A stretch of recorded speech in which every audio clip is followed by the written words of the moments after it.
네, 오늘 소개해드릴 책은 최근에 나온 신간입니다. 삼토시 님이 쓰신 책이고요.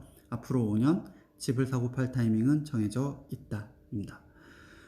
저는 이제 해외에 있는 관계로 이북을 사서 읽었는데요. 늘 하는 이야기지만 커피 2잔 값으로 저자의 노하우를 배울 수 있는 좋은 기회니까 책 사는데 너무 인색하지 않았으면 좋겠다는 생각입니다.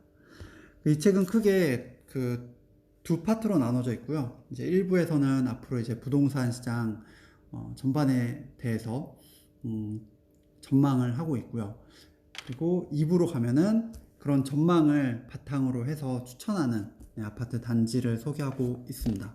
일단 저는 1부 부분만 이야기를 하려고 하고요. 이제 2부는 이제 구체적인 아파트들이 리스트업 되어 있는데 이제 나중에 책에서 직접 확인하시면 될 것 같습니다. 일단 저자는 이렇게 생각을 하고 있어요. 2021년 그리고 올해죠. 올해부터 당분간은 이제 서울 부동산 시장이 계속 상승할 거다.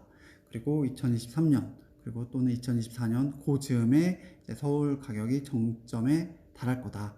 그리고 이때가 되면은 이제 서울 대신에 부산이라든가 이런 광역시 쪽에 투자를 하는 게 좋을 것 같다.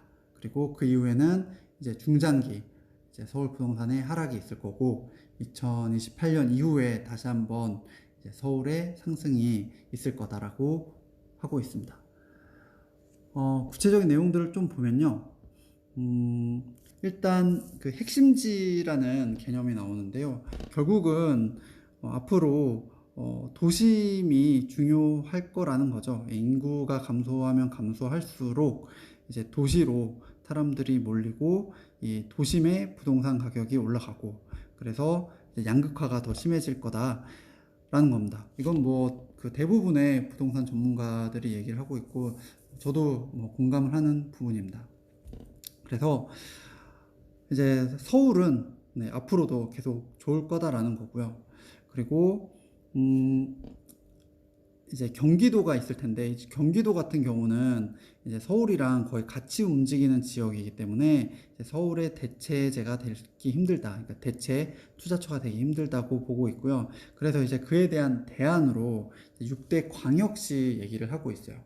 그리고 그 중에서 이제 특히 부산이 괜찮다라는 게 이제 저자의 이야기입니다. 요게 이제 제일 앞부분에 나오는 거고요. 이제 그 다음에 제가 이제 낮 예시라고 했는데 아직 버블이 터질 때가 되지 않았다라는 게 현재 단기적인 시장에 대한 저자의 관점이에요. 아직 부동산 시장이 더 오를 수 있다라고 보는 이유에 이제 여러 가지가 있는데요. 자, 첫 번째는 전세 매매 가격과 전세 가격과의 갭이죠. 그래서 매매 지수를 이제 전세 지수로 나눈 요 수치가 이제 아직까지 고점에 다다르지 않았다는 겁니다. 그리고 두 번째는 이제 주택 구입 부담 지수 이야기를 하고 있는데요. 주택 구입 부담 지수도 물론 이제 높은 수준이긴 하지만 아직까지도 고점에 닿으려면은 이제 좀 멀었다라고 하고 있어요. 그리고 세 번째는 이제 수요의 측면에서 봤을 때 10년에서 11년 차 부부의 수요가 주택 구매 수요로 굉장히 중요한데 이게 2021년 그리고 올해 급증한다라는 거고요. 그리고 공급적인 측면에서 또 올해 입주 물량이 굉장히 급감한다라고 하고 있습니다. 자, 그리고 다섯 번째는 이제 유동성인데요. M1과 M2 비율을 이제 얘기를 하고 있어요. 그러면서 이제 유동성이 굉장히 풍부하고 더군다나 여기에 이제 토지 보상금, 3기 신도시와 관련된 토지 보상금이 풀리면서 이런 유동성으로 인해 이제 부동산 시장이 계속 오를 거다라고 보고 있습니다. 자, 그다음 여섯 번째, 시장에 매물이 없다는 건데요. 주택임대 사업자 그리고 증여로 인해서 이제 매물이 시장에 많이 없다라는 겁니다. 그다음에 이제 기타 사항으로 일곱 번째, 코로나 이후 경기가 회복될 거라는 거. 그다음에 여덟 번째, 사실 그 과거 폭등장에 비하면 2014년부터 2020년까지의 가격 상승이 그렇게 높지 않은 걸 수도 있다라고 보고 있고요. 그다음에 신도시 3기 신도시 입주가 아직 한참 멀었다. 뭐 이런 이유로 2021년 그리고 앞으로 단기 전망은 계속 상승으로 보고 있습니다. 그러다가 이제 2023년에서 2024년 앞으로 3년 정도 후죠. 그 정도가 되면은 이제 그 서울의 부동산 가격이 정점을 찍을 거라고 보고 있어요. 일단은 공급적인 측면에서 그 2026년부터 주택 임대 사업자들의 물량이 나올 거라는 거고요. 그리고 이때가 또 이제 3기 신도시 입주 시기이기도 하죠. 네.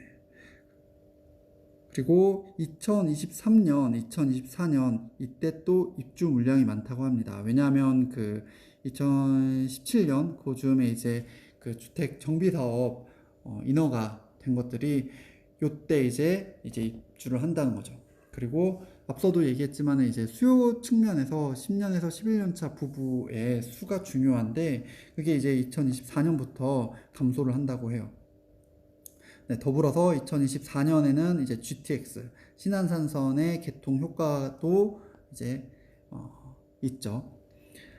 네, 그리고 앞에 시장이 지금 그 고점이 아니다라는 것과는 조금 뭐 배치될 수도 있는 이야기일 수 있는데 어쨌거나 지금 그 시장 상승기에 막바지에 있다는 거예요. 그래서 PIR 지수, 네, 그 소득 대비 가격 지수, 네, 요게 과거 고점에 비해서도 이미 굉장히 높은 수준이다 라고 하고 있고요. 그 다음에 뭐 다들 많이 얘기하죠. 30대의 영끌. 그래서 이런 잠재 수요가 이미 또 매수를 많이 해서 잠재 구매 수요가 또 적다라는 것도 2023년, 2024년이 되면 가격이 하락할 수 있는 요인으로 보고 있습니다.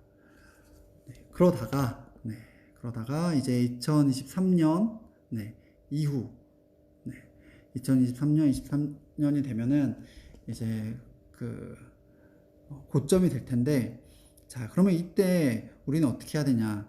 이제 저자는 서울을 매도하고 대신 이제 6대 광역시로 눈을 돌려야 한다라고 하고 있어요. 그러면서 이제 각 6대 광역시를 하나하나 분석을 하고 있는데요.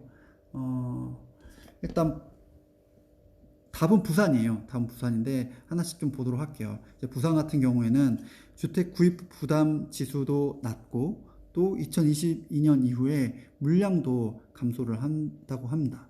그리고 대구 같은 경우는 이제 부산보다 덜 매력적이고 인천 같은 경우는 이제 주택 구입 부담 지수는 낮지만 물량 부담이 있다. 네, 그래서 추후에 착공 물량이 줄면은 그래서 좀 보고 진입을 하는 게 좋겠다라고 합니다. 그리고 이제 광주와 대전 같은 경우는 가격이 상대적으로 많이 지금 올라가서 부담스러운 가격이라고 보고 있고요. 울산 같은 경우는 가격도 저평가이고 물량도 단기적으로 부담이 없는데 문제는 이제 울산 같은 경우에 산업도시잖아요. 그러다 보니까 이제 경기가 회복되고 해당 산업이 다시 좋아지면은 중장기적으로 이렇게 억눌려져 있었던 그런 공급 물량들이 착공이 되면서 이제 물량이 부담이 될 수 있다라고 보고 있어요. 네, 그래서 결론은 부산인데 여기서 한 가지 더. 부산 같은 경우에는 추가적으로 이제 그 10억 이상 금융 자산가들이 많아서 또 매력적이다라고 하고 있습니다. 자, 그리고 요 시기를 지나면 2020년대 중반을 지나면은 이제 그 부동산, 특히 서울 부동산에 이제 그 하락이 있을 텐데 요게 2028년에 이제 바닥이 될 거라고 보고 있어요. 그 2028년이 바닥이라고 하면 그 이후부터 다시 오른다는 거죠. 그 오르는 이유는 이제 첫 번째로 서울의 공급 절벽을 얘기를 합니다. 네, 지금 재건축, 재개발에 대한 여러 가지 규제들이 있잖아요. 이 규제들로 인해서 서울에 충분한 공급이 없을 거라는 거죠. 특히 그게 누적돼가지고 2028년이 되면은, 그 2020년 말이 되면은 굉장히 이제 문제가 될 거라고 보고 있어요. 그 30년 이상 된 노후 아파트가 2023년이 되면은 절반을 넘는다고 합니다. 그렇게 되면은 이제 정부에서도 재건축 활성화를 시킬 수밖에 없고, 그러면은 이제 멸실 주택이 늘어난다는 거죠. 그리고 1기 신도시 같은 경우도 마찬가지로 이제 멸실이 시작이 되고요. 네. 근데 또 요때가 이제 2020년 말이 2020년 말이 또 3기 신도시의 입주가 또 끝나는 시기랑도 겹치죠. 네. 그리고 2020년 이제 그 중반이 되면, 후반이 되면 이제 2023, 2024년 정점을 찍고 내려오는, 네, 그 하락기가 이제 한 4년 정도가 지속이 된 건데, 그 정도 되면은 이제 정부 정책이 부동산 경기 부양으로 바뀔 거라고 보고 있어요. 특히 또 2027년에는 대선이 있죠. 그래서 이런 여러 가지 요인들이 복합적으로 작용을 해서 2020년 말에 다시 한번 서울 부동산의 가격 상승이 있을 거다라고 합니다. 이제 기본적으로 이런 시장에 대한 뷰를 갖고 2부에서는 이제 저자가 자기가 추천하는 아파트 단지들을 리스트업 하고 있고요. 저는 개인적으로 그 부산 아파트들을 구별로 굉장히 잘 정리를 해서 인상적이었어요. 제가 부산에서 되게 오래 살았는데 저도 몰랐던 부분들을 저자가 많이 캐치를 해 주셨더라고요. 네, 어쨌든 요 정도 시장의 뷰를 공유하고, 또 관심 있는 아파트들을 계속 주시를 한다면은 좋지 않을까란 생각이 듭니다.